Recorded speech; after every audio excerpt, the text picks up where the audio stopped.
Welcome to the stage, Thomas from Swisscom.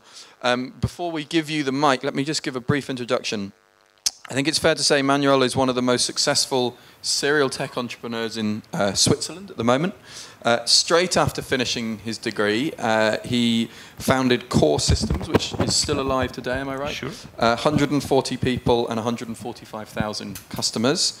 And in 2013, he founded Mila. Now, you guys will say much more, but who here has had a problem with customer services in your lifetime? If anyone keeps their hand down, I don't think you're telling the truth. That's all I'm going to say, because these guys are proposing to fix it through the crowd. Thank you so much. Thank you very much. So, before I start, I want to do a crowd sport activity, because the crowdsource is a topic and I need to bring you up to tweet, right? That's why I want to invite you to make a little wave with me together. So I will start here. You know how a wave works? Like, ooh. So everybody. Come on. Ooh. Whoa. That's why maybe we don't make the 1,600 tweets. Huh? So now your fingers are up in speed. So my name is Manuel, so I'm a tech entrepreneur. And I'm really happy to give you a few insights about Mila, and especially I'm so proud that I'm able to bring a customer, Swisscom, here on stage, and Thomas will also speak from the customer point of view, what our platform brings for value, and give you an example, even a use case, how our platform works on Swisscom here in Switzerland. So my Twitter account is mgreenacher, what you can use when you retweet here for the crowd Source Week in Geneva. Where is, I missed the clicker. Here, so. We learned a lot already in the previous session to deliver a good product. I also learned that, now it goes. To deliver a good product, you need to solve problems, right? That's why I start with my first slide, what we try to solve. In the end, in fact, we already discussed that we help large companies to solve their customer service issues. Large companies, and everyone, these are the statistics, and by the way, if you like, I send you a white paper about that. Over 60% of customers complain sometime or had a bad experience with customer service. The main reason for that is because, think about yourself, if you have an issue, especially a tech issue, you need to call your supplier or your vendor, and maybe you need to call several times to solve the issue. And any time when you call, you get a new agent, and you tell the story again. And this sometimes 2, 3, 4 times. Average 2 to 3 times. And again the same story. Whatever they use for ticketing system, you need to tell the story again. And what you did, what you changed. So this is sometimes really bad. And that's the third point. It becomes even harder for a large company to speed up, because things changing a lot. Think about the Internet of Things. Soon billions of devices are connected to the internet. Tesla brings your home battery. You know, everything is connected in your home. It's more than just a small home network. It's even kind of a company network. 10, 20 devices are connected with the internet in your own home in the future. So that's a challenge, and for yourself, but also for your operators, vendors, retailers, whatever is out there. And we think we found a solution for that, and the crowd helps us for that. And think about what is when someone out of your neighborhood can help you on any time, everywhere. So this is the solution, what we try. And we build together with large companies like Swisscom service marketplaces where people can register, that understands the product and understands the challenges, have the knowledge. They can join a platform, can offer their services with the brand of Swisscom, with the brand of large companies, and help neighbors to get things done. And the nice thing, it is really cool because you can connect with them peer-to-peer. You can chat with those people. You are in the end connected with those people, and you have your little tech geek next door. And before I handle over to Thomas, he will. I give you. Then it's a little bit. I give you already the. Oh, now it works. It's doing it automatically. So before he will explain you what Swisscom France specifically do, I just want to give you also a quick input about the platform itself, because the platform is built that many companies can join. From the telecommunication, we work also in Germany, as an example, with Vodafone, but we're already working with companies like EWZ in Zurich in the energy domain, or also we work with retail company where you buy tools or products, you know, and you need someone to install these at home. So there are plenty of use cases where we can offer, and in the end, when we have one big crowd, we can offer this crowd to many, many large companies. So, but now listen to Thomas. He will give you an insight about the Swisscom France based on Mila. Thanks, Manuel, and hello from my side. I'm Thomas, like Manuel said. He gives you a little of the technical backgrounds of the platform, and I'm more responsible for the user experience on the platform. And Swisscom France is exactly what Manuel said for our customers. It is a platform where we offer technical support, where customers help customers, and it is pretty simple. We as Swisscom, we hope that we can offer our customers, with the help of this platform, a quick and also an easy solution to their problems. And it works pretty simple. You go to Swisscom France in the internet, and then you just have to enter your zip code, because it is a neighborhood, or this is a service for neighborhoods, so you just need to figure out where you live. You enter your zip code, and then you just need to enter some parameters. For example, your problems you want to get solved, TV installation, or maybe you have a virus on your computer, or what people often don't know is how to install Skype, or how to transfer pictures from one device to another. So you can give those parameters to the platform, and then you just send this request out. And within 24 or 48 hours, depending on if there's a weekend in between, a Swisscom friend will connect to you, and he will make an appointment with you, comes to your home or wherever you want to meet him, for example in a coffee, and then he helps you and gives you the support. And the Swisscom friend itself, I need to figure out how this, it's a quick delay. And the Swisscom friend itself is just a simple person. It's a consumer. It could be also a small, medium enterprise. And the Swisscom friend can register itself on our platform too. And whenever you feel comfortable with technology, when technology is one of your biggest hobbies, I would like you to be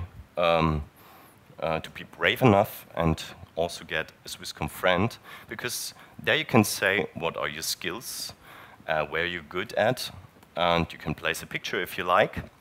And after you help somebody else, so after you quit the deal, it works like all the other sharing economy stuff as well. The customer gives you a vote, and there you see those 5 stars, and then you get higher in the hierarchy, and this is also represented on the platform. So you see the skills of the friend, you see the votes of everybody else, and you see where he lives and where you can support you with. And what we did, like Manuel said, we started last year together. It was a collaboration between the startup and us as Swisscom, and it's not that simple when a startup working together with a big corporate company. And we're still in a mode where we keep on developing, and there are several issues as well. But meanwhile, we have over 1,000 friends all over Switzerland. In the western part of Switzerland, it's 20, so that's why we are here today, because we need to raise this number. We need to increase this here in the French-speaking part of Switzerland as well. And we started locally in Zurich in the last year, and in September 2014 we start to make it national. Yes, and we're still gaining more than 100 friends a month today. So we try to increase this figure of friends, and of course, we try to increase the number of deals. And because what we want to do, or where we as Swisscom see a huge benefit for us, is that we want to offer our customers a new kind of service, a new service channel, and also a new service experience.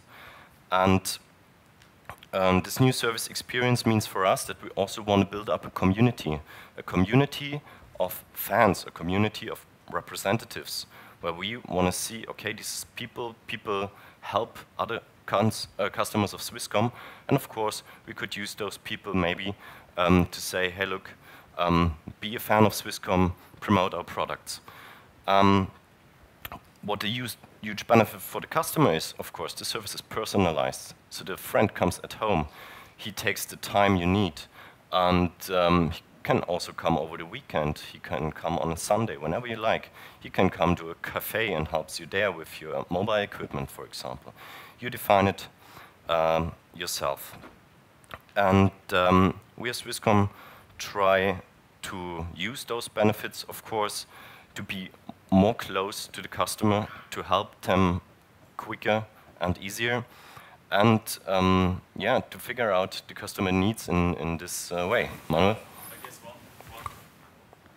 So one point I also think what we can help a large company is this point. So improve brand image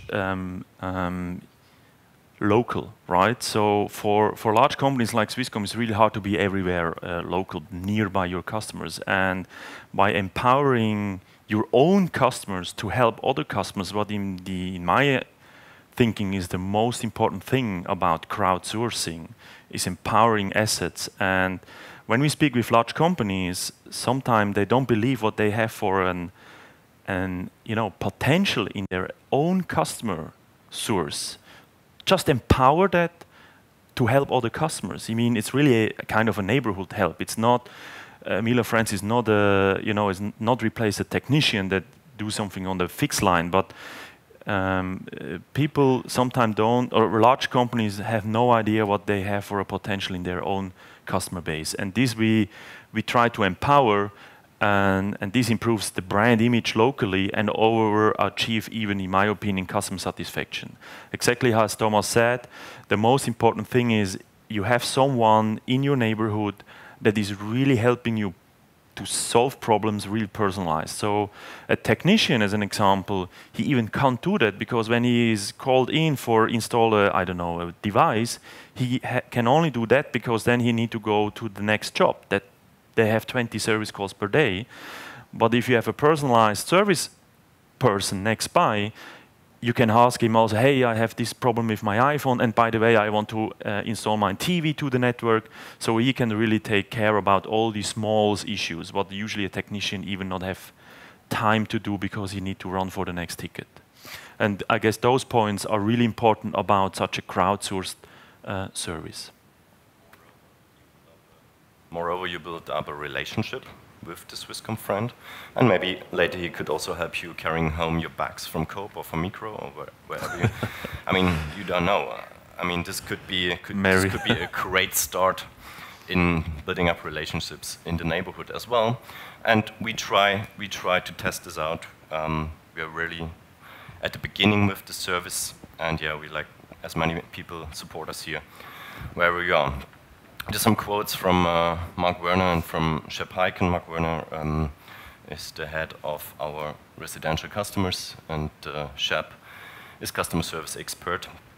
And before we'd like to start the question and answer round, maybe some challenges. We explained this here very like it has to be in the presentation, but of course there are some challenges as well. I mean, first challenge, for example, is Swiss mentality. So people are not willing to open the door for anybody else who's standing outside and said, hey, I want to support your computer. So people are more, they're careful in a way.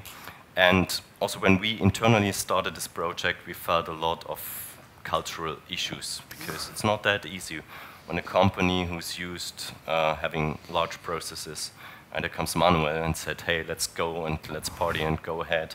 It's not that simple to match both worlds, and it always needs a little time, and then yeah, we need to find our balance there.